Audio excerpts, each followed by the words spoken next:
Hello friends, once again you are welcome to Shikhar ICS Online, where we are discussing different topics of current affairs, general studies and other few topics which are useful from the point of view of different exams conducted by UPSC, MPPSC, SSC and other such organizations. Friends, पिछले कुछ दिनों से एक शब्द राष्ट्रीय पटल पर बहुत ज़्यादा चर्चा में है, अंतर्राष्ट्रीय पटल पर भी बहुत ज़्यादा चर्चा में है। चाहे आप देखिए न्यूज़ मीडिया में हो, चाहे फिर सोशल मीडिया में हो, फेसबुक पर, व्हाट्सएप पर, यूट्यूब पर बहुत ज़्यादा चर्चा में है और वो शब्दावली है रोहिंग्या। रोहिंग्या की समस्या हो रही है, रोहिंग्या शरणार्थियों को प्रॉब्लम हो रही है, रोहिंग्याओं से समस्या हो रही है, रोहिंग्याओं के निर्वसन को लेकर समस्या हो रही है, उनके प्रत्यावर्तन को लेकर समस्या हो रही है। तो किस तरह से रोहिंग्या जो है एक प्रॉब्लम है, किस तरह से रोहिंग्या समस्या बनते आ रहे हैं, यही आज चर्चा का विषय है हमारी। मैं हूं सुनील सिंह और आप देख रहे हैं शिखर आईसीएस चैनल। फ्रेंड्स, आज की इस चर्चा में हम जो है ये देखेंगे कि रोहिंग्या है कौन। पहली चीज़ तो ये रोहिंग्या कौन है, क्या चीज़ है। दूसरी चीज़ हम ये देखेंगे कि रोहिंग्याओं की समस्या क्या है। रोहिंग्या की समस्या के दो पक्ष है, खासतौर पे हम दोनों देखेंगे। एक तो ये कि रोहिंग्या जो है उनको शरण देने की समस्या, उनके रिफ्यूज की समस्या है, तो वो कैसे उनको शेल्टर मिले, कैसे शेल्टर दिया जाए, इसकी समस्या है। और दूसरा ये कि रोहिंग्या खुद जहाँ जा रहे हैं वो समस्या बनती जा रही है। खासतौर पे भारत में एक बहुत बड़ा चर्चा का विषय है रोहिंग्या को लेकर। तो इन सब चीज़ों को आज हम डिस्कस करने जा रहे हैं। सबसे पहले हम ये समझते हैं कि रोहिंग्या है कौन। देखिए, रोहिंग्या एक वर्ग है जो म्यांमार में रहता है, मुस्लिम है, मुस्लिम धर्म को मानने वाले लोग हैं। म्यांमार जो है भारत के पूर्व में और बांग्लादेश के दक्षिण में एक देश है। आपने सुना होगा म्यांमार जो है न्यापीता जिसकी कैपिटल है, और इसका एक उत्तरी प्रांत है Rakhine, which is situated at the border of Bangladesh and Myanmar. तो उस रखाइन प्रोविंस के रहने वाले लोग हैं रोहिंग्या। अब इन रोहिंग्याओं में से कुछ लोग जो है बांग्लादेश के भी हैं, और वो बांग्लादेश के भी माने जाते हैं। कुछ लोग ये कहते हैं बिकॉज दे स्पीक बांग्ला भाषा बोलते हैं, इसलिए जो है उनको जो है बांग्ला भी मानते हैं, बांग्लादेशी भी मानते हैं। तो ये रखाइन प्रांत में रहने वाले लोग हैं जो मुस्लिम धर्म को मानते हैं। ये है रोहिंग्या। तो रोहिंग्या जो है इनको म्यांमार में भी ऐसा माना जाता है कि म्यांमार की आज़ादी से पहले, मतलब 1948 से पहले ये लोग म्यांमार आए हैं। Otherwise they were original residents of Bangladesh. तो शिफ्ट होकर रखाइन में आ गए, और लेकिन म्यांमार जो है उनको जनरली स्वीकार नहीं करता है। अब देखिए, शुरू में तो म्यांमार की आज़ादी में भी उनका योगदान माना जाता है और उनको थोड़ा जो है म्यांमार के लोग माना जाता था। लेकिन जब से म्यांमार में जो है थोड़ा सा दक्षिणपंथी सरकारें आई है, तब से जो है वहाँ के जो मूल लोग हैं, देखिए म्यांमार के जो मूल लोग हैं वो बौद्ध है और हीनयानी बौद्ध है। तो वो जो है वो ये मानते हैं कि सब जो रोहिंग्या है वो बर्मी नहीं है। रोहिंग्या जो है वो बर्मी नहीं है, बर्मा के लोग नहीं है, वो बांग्ला लोग हैं, और उनको वो अपना नागरिक भी नहीं मानते। खासतौर पे 1982 में एक कानून जो है, एक law was passed in Myanmar, जिसको नेशनल लॉ कहते हैं, म्यांमार नेशनल लॉ कहते हैं। उस लॉ के अकॉर्डिंगली जो रोहिंग्या है वो बांग्लादेश के नागरिक नहीं माने जाते हैं। And because of that they are not being provided the facilities which are being provided to the citizens of Myanmar. उनको फैसिलिटी भी नहीं मिल रही है। अब इसके कारण क्या हो गया कि जो रोहिंग्या है वो दूसरे दर्जे के नागरिक हो गए। नागरिक ही क्यों है, नागरिक तो मान ही नहीं रहे हैं, तो नागरिक की फैसिलिटी भी नहीं मिल रही, तो उनके लिए वहाँ रहना थोड़ा कठिन हो गया। इसी बीच धीरे धीरे इनके प्रति जो हेट्रेड है वो भी बढ़ा है, और इसमें रोहिंग्याओं की भी गलती है, क्योंकि रोहिंग्या जो है वो धीरे धीरे वहाँ आपराधिक गतिविधियों को बढ़ावा दे रहे थे, ड्रग्स के लेन देन को बढ़ावा दे रहे थे, स्मगलिंग को बढ़ावा दे रहे थे। तो रोहिंग्याओं के प्रति एक प्रकार का घृणा का माहौल बना। इसी बीच कई प्रकार के अपराध भी रोहिंग्या कर रहे थे। तो 2012 में एक बड़ा इंसिडेंस हुआ जिसमें कई रोहिंग्याओं को पकड़ा गया, कुछ रोहिंग्याओं को पकड़ा गया। एक म्यांमारी, एक बर्मी महिला, मैं बर्मी इसलिए बोल रहा हूँ क्योंकि म्यांमार का पुराना नाम बर्मा है और वहाँ के लोग बर्मी कहलाते हैं। तो म्यांमार या बर्मा की एक महिला थी जो लोकल बौद्ध महिला थी, उसका अपहरण हुआ। She was wrapped and finally she was killed. और इसका आरोप जो है वो लगाया जाता है रोहिंग्या पर कि रोहिंग्याओं ने ही किया है। रोहिंग्या इस तरह के अपराध पहले भी करते रहे वहाँ पर। तो इसको लेकर जो है वहाँ पर ज़बरदस्त दंगे हुए और उसमें कई जो है रोहिंग्याओं पर रोहिंग्या पर ज़बरदस्त अटैक हुए और उसमें कई रोहिंग्या मारे गए। And after that communal riots held in Myanmar, many of the Rohingya shifted to different places of the world, particularly in the surrounding countries. तो 2012 में ज़बरदस्त पलायन हुआ, ज़बरदस्त माइग्रेशन हुआ रोहिंग्याओं का। उसमें से कुछ तो सराउंडिंग कंट्रीज़ में जैसे बांग्लादेश भाग गए, कुछ जो है पाकिस्तान भी चले गए, कुछ श्रीलंका भी गए, नेपाल भी गए, और कुछ इंडिया में भी आ गए। और यही नहीं, कुछ यूके चले गए, यूनाइटेड किंगडम, इंग्लैंड, और कुछ यूएसए भी चले गए।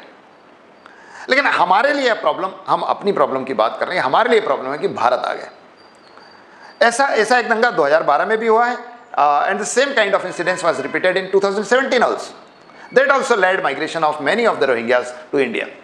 अब इंडिया में कई रोहिंग्या आके बस गए। कितने हैं तो ऑफिशियली पहले बताया जाता था कि जो UNHCR है, United nation high commission of refugees, उसके अनुसार पहले ये था कि 10,000 के करीब जो है रिफ्यूजीज़, रोहिंग्या रिफ्यूजीज़ हमारे यहाँ हैं।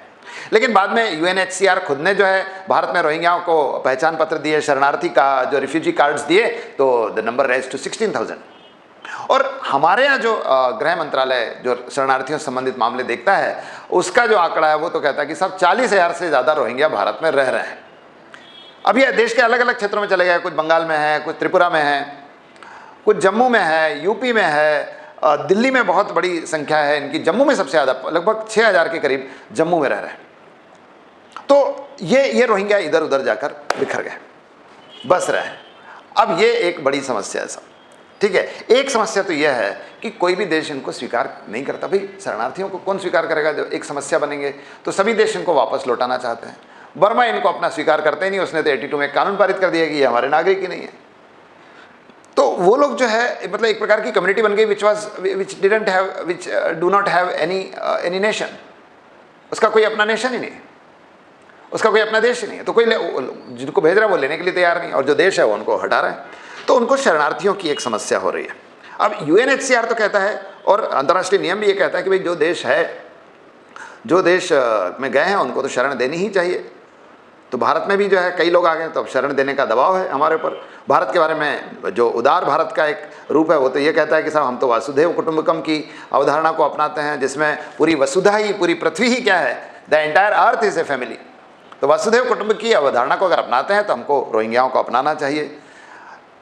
लेकिन आप देखिए कि रोहिंग्या हमारे मतलब एक तो ये समस्या है अब कि एक दबाव है, एक अंतर्राष्ट्रीय दबाव है, एक नैतिकता का दबाव है कि रोहिंग्याओं को शरण देनी चाहिए। But at the other hand आप देखिए कि रोहिंग्या खुद अपने आप में एक बड़ी समस्या है। पहली समस्या तो उनके जो बेसिक फैसिलिटीज़ को लेकर, उनके पुनर्वास को लेकर, उनका रिहेबिलिटेशन है। उनको आपको कहीं स्थान देना पड़ेगा, उनके लिए आवास देना पड़ेगा, अस्थायी सही आवास देना पड़ेगा, भोजन की व्यवस्था करनी पड़ेगी, शेल्टर प्रॉपर देना पड़ेगा। फिर उनकी काउंटिंग कीजिए, उनकी सिक्योरिटी देखिए, उनके जो है रजिस्ट्रेशन से संबंधित काम करना होगा। तो a big amount of money is supposed to be spent on these refugees in order to provide shelter to them in India. तो इसकी समस्या हो भी रही है। आप देखो कि दिल्ली में जो रिफ्यूजीज़ है उसको लेकर दिल्ली पुलिस और ministry of urban and housing development जो है इसके बीच में लगातार जो है संघर्ष हो रहा है। क्योंकि दिल्ली पुलिस कह रही है कि भाई आप इनको शेल्टर दीजिए, कहीं मकान दे दीजिए, कुछ दीजिए। बीच में आपको याद हो तो जो मिनिस्टर थे हरदीप पुरी, उन्होंने कह भी दिया था कि इनको हम जो है कुछ फ्लैट्स दे देंगे। पर इसको लेकर बड़ा बवाल हुआ कि भारत के लोगों को तो आवास मिल नहीं रहा है, आप जो है रोहिंग्याओं को, मुस्लिम रोहिंग्याओं को जो वहाँ से भाग के आए उनको जो है आवास देने की कोशिश कर रहे हैं। तो लेटर ऑन जो है गवर्नमेंट ने अपना स्टैंड वापस लिया। गवर्नमेंट का स्टैंड था भी नहीं वो, that was a stand given by the minister. तो अब उनके आवास की समस्या आप देखिए, अकेले दिल्ली में इन पर जो है लगभग 18 लाख रुपए महीने खर्च हो रहा है रोहिंग्या पर।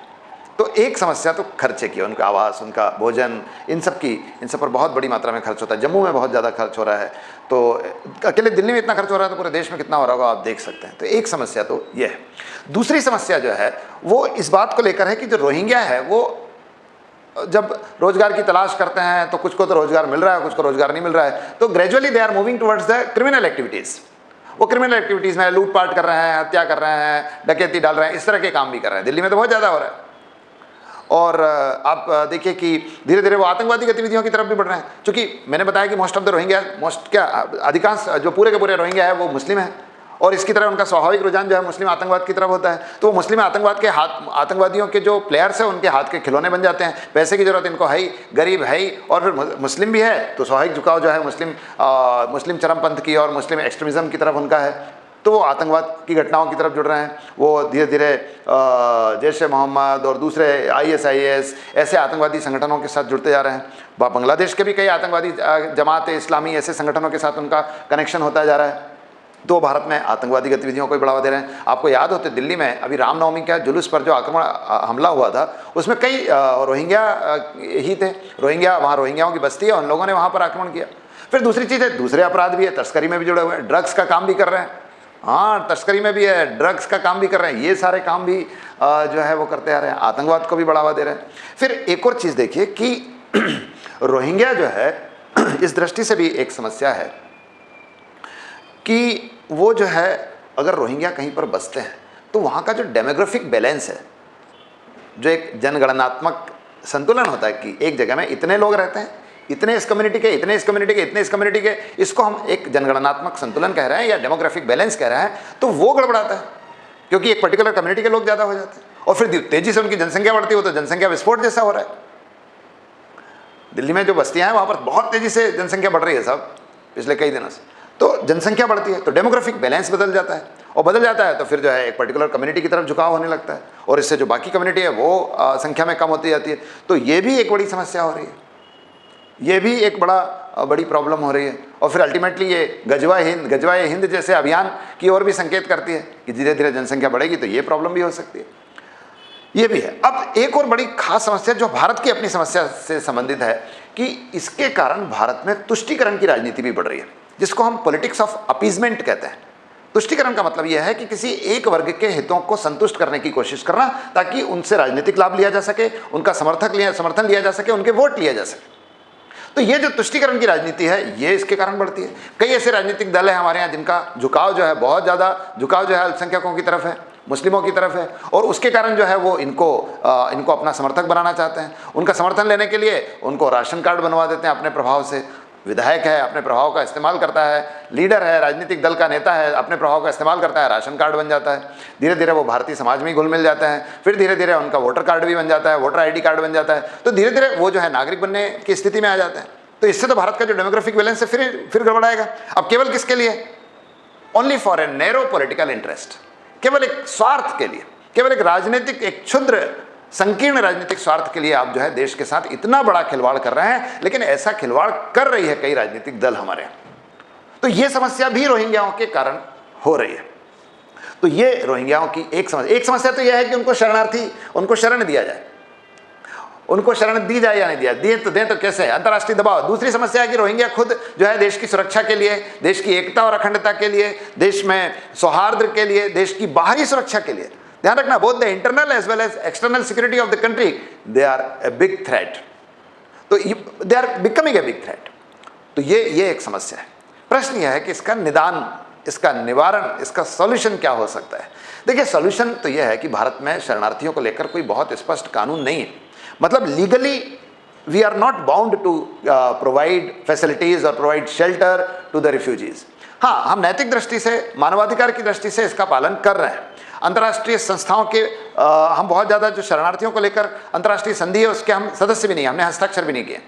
बट नैतिक रूप से हम इसको अपना कर्तव्य समझते हैं कि कोई भी हमारे यहाँ शरणार्थी आएगा तो हम उसको शरण देते हैं। हमने तिब्बतियों को भी शरण दी है जो तिब्बत से दलाई लामा के साथ भाग के आए थे। हमने श्रीलंका से आए लोगों को भी शरण दी है। लेकिन उनके साथ वो समस्या नहीं है जो मैं अभी बता रहा था कि जो रोहिंग्याओं के साथ समस्या है। इसलिए रोहिंग्याओं को शरण देने का सरकार बहुत ज़्यादा कोशिश कर भी नहीं रही है। अब जो सरकार है वो तो बार बार कह रही है कि हम इनको वापस भेजेंगे, इनको वापस ही जाना है, भारत इनका देश नहीं है। बीच में आप देखिए कि जो संयुक्त राष्ट्र संघ के यूएनओ के सेक्रेटरी जनरल है एंटोनियो गुतरेज, उन्होंने भी कहा था कि साहब भारत में रह जरूर रहे हैं but their final destiny is Myanmar, they will have to shift to Myanmar. इसलिए उनको इसके लिए तो हमेशा तैयार रहना होगा।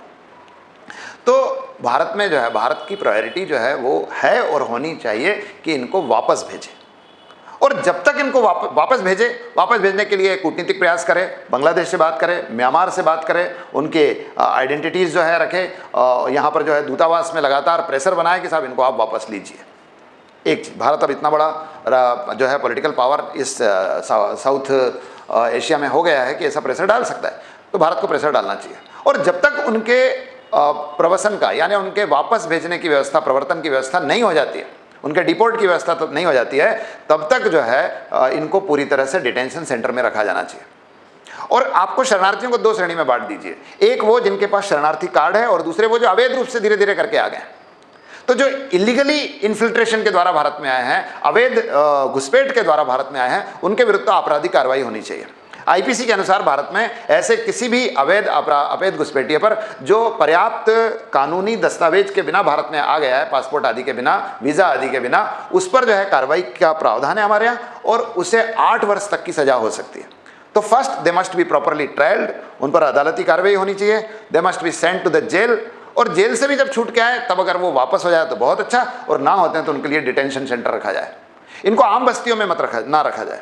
आम बस्तियों में अगर आप रखते हैं तो प्रॉब्लम होगी, वो समाज से घुलेंगे मिलेंगे, उस समाज में जाने की कोशिश करेंगे, फिर वो वही अपराध, आतंकवाद, डेमोग्राफिक इम्बैलेंस को बढ़ाने की कोशिश करेंगे। तो बेहतर है कि आप अगर इतना खर्चा कर रहे हैं तो कुछ खर्चा ये कीजिए कि आप बहुत ऐसे रिमोट एरियाज़ में, रेगिस्तान में कर दीजिए, अंडमान निकोबार में कर दीजिए, इनको वहाँ डिटेंशन सेंटर में पहुँचा दीजिए। वहीं पर इनको, अब खाने पीने पे आप खर्च कर रहे हैं तो कर लीजिए उतना खर्चा, लेकिन they should not be assimilated with the Indian society, नहीं तो फिर प्रॉब्लम बनता है। तो और दूसरी चीज़ ये है कि अगर उन पे बहुत ज़्यादा खर्चा हो रहा है तो आप, जैसे जेल में होता है, आप उनसे किसी प्रकार का हैंडीक्राफ्ट का काम कराइए और उस काम से ही उसका खर्चे का निकालिए। ये भी हो सकता है, जेल में जैसे होता है कि जो जेल में जो कैदी होते हैं उनसे काम कराया जाता है, तो आप इनसे भी श्रम कराइए और उनसे जो है, चूँकि वो अपराधी तो है ही भाई, अवैध रूप से जो लोग भारत में आ गए वो अपराधी ही, तो उनसे आप काम कराइए और हैंडीक्राफ्ट का काम कराइए, कुछ ऐसा कीजिए जिसको बेचा जा सके, सेवाओं के बदले में पैसा प्राप्त किया जा सके, और उस खर्चे को निकालिए। लेकिन they should be kept apart from the main line society, main stream society. ठीक है, तो इस तरह से करके ही आप इस रोहिंग्या की समस्या से निजात पा सकते हैं। ठीक है फ्रेंड, तो ये रोहिंग्या से संबंधित सारी चीज़ें हैं। आशा करते हैं आपको ये टॉपिक परिपूर्ण लगा होगा, उपयोगी लगा होगा। अच्छा लगा है तो आप इसे लाइक कीजिए, अपने फ्रेंड्स के साथ शेयर कीजिए, और अगर आपने अभी तक ये चैनल सब्सक्राइब नहीं किया है तो चैनल को सब्सक्राइब कीजिए और बेल आइकन दबाइए ताकि आपको रेगुलर नोटिफिकेशन मिल सके। तो thank you very much, have a good day.